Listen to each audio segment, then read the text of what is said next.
So you're here with Southern Rock Insider today with Sebie Lacey, Rob Walker, Mike Causey from Stillwater. Well, what's a couple of your favorite memories from Uncle Sam's and visitors coming in late night? It was a nightclub here in town out on Gray Highway. Yeah. And on the first album, we did a song called Sam's Jam. Yeah, And that song kind of came from what you're asking about. You know, because we'd be up there playing, and we played at Lakeside as well. Yeah. And Bobby Whitlock from playing with Eric Clapton came out there and sat in with us, and we did a song off Layla album called Thorn Tree in the Garden, which nobody did back then. And we did Layla. Yeah. And you know, I don't think too many people did Layla back then. And Bobby came in and played, and it was just so cool. And different people would always show up. Yeah. And at Lakeside, we had Dickie and Elvin and Toy, Caldwell, just all Elvin Bishop. And they showed up. Greg showed up. And they sit in and play. And we got to play in front of Bo Diddley. We backed him up. Yeah, we backed him. And then I had to go get appendix. Yeah. He had appendicitis. Yeah, the next day, Sickness was in the hospital. Yeah, I'm going. But there was a lot of folks coming in and out. It was a lot of fun. Les Dudek came out. I was going to say that was my favorite because we jammed, and I mean it was just like. It was something, wasn't it? I wish we had a little bit of that. It was a magic little moment. Les was. He came out and sat in. My jaws just hit the floor. What a guitar player, What a player, a singer, and it was so neat. He just take it somewhere to see me follow him. We just followed him. You know, he was incredible. And one time Greg come out and Mikey, I think he just got his Marshall. It just got his Marshall and went up there jam, and Greg come out and we were gonna play. He said, "Yeah, that's fine." So he gets something. He spilled a drink down. And he went to do something, and he hit the drink. And he got down on the floor. He sobered up. He got down on the floor, kind of reached up with his finger, was scared to touch the hand because he thought he was going to get electrocuted. He flipped it off. Yeah. And he said, "Hey, if it messes up, I'll buy you a new one." I went, "Sure." You know, I'd be like, "Yeah." And I'd be like, "Hey, Greg, let me call him." Get his number and call him and say, "Man." Then I thought he said, if it's bad, anything, I got plenty of them. Yeah, he's like, take care of it. I was like, probably never see him again, but that was interesting. But that was some good times. That really was some shining times, and that was very instrumental in getting us signed with Capricorn. It was. You know, I don't know. Was Tom out there? I don't know how that worked. Oh, you weren't there? I wasn't there yet. I really think, folks, I really so. think he was. He just don't remember. I think you're right. I think Tom, and I didn't see him. I think Bobby saw him. Somebody He come out there and light the banner a lot and wanted to take us in the studio. Here we go. And by the way, the person we're talking about, Tom Down. Top down, yeah. Yeah. Unbelievable producer. You know, and he was in town working on Wet Willie's album. What was it? Dixie Rock? Dixie Rock.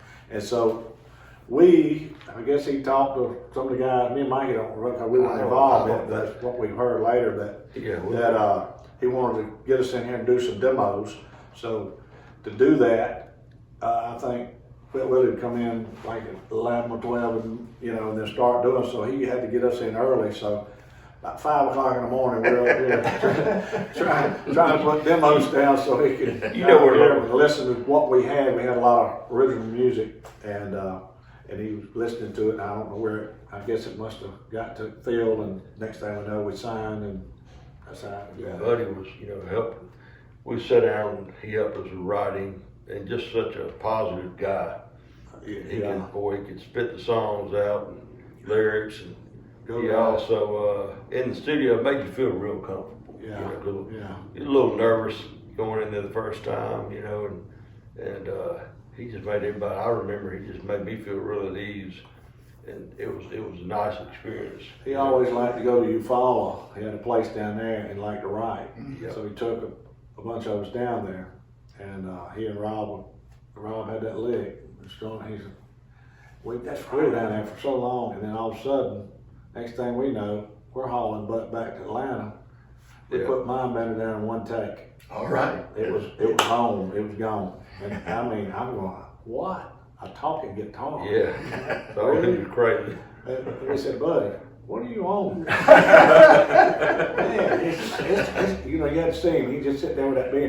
This is going to be a hit now. Tell him. That's right. But it was amazing how it really did work out. It was the last song that we put on there. there. We did that thing and bam, it hit. And I said, wow.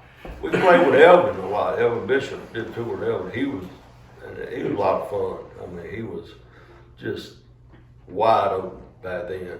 And we were kind of like just hanging out with him. That was pretty neat.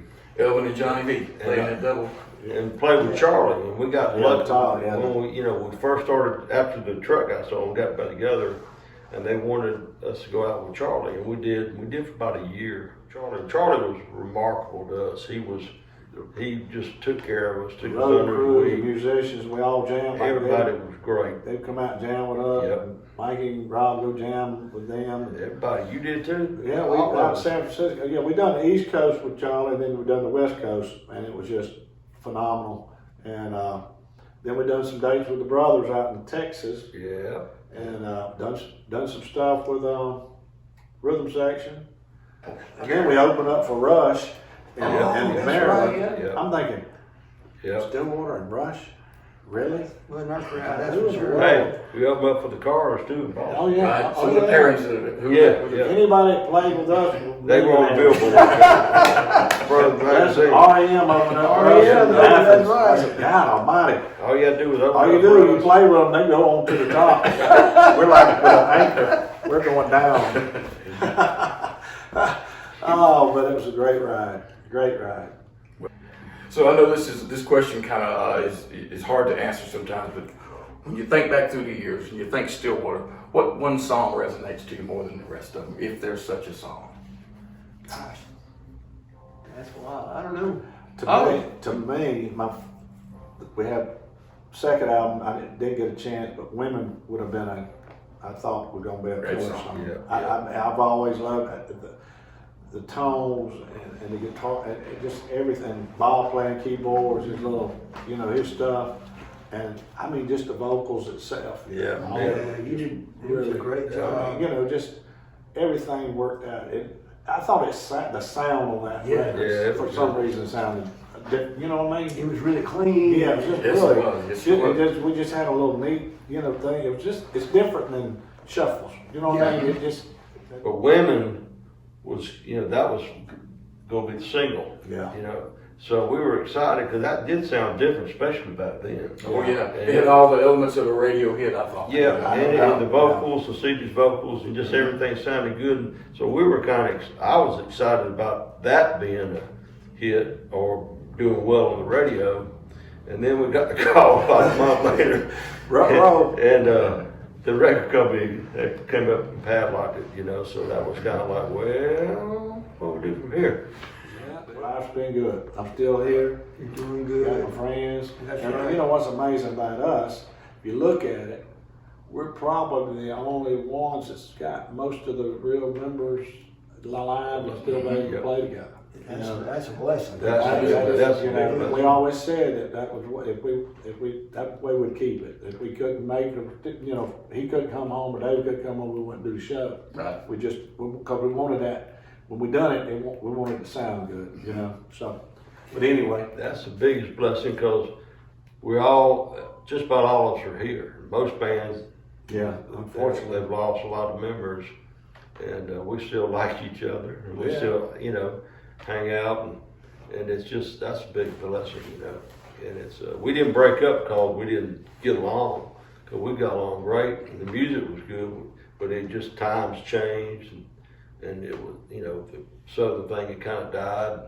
We had beat our, run up down the road. It was kind of, after a while, you got tired. I always thought it was kind of funny how Heck talked about, we never really broke up though. He said the gigs just kept getting farther. Further apart. That's a good way to look at it. I like that.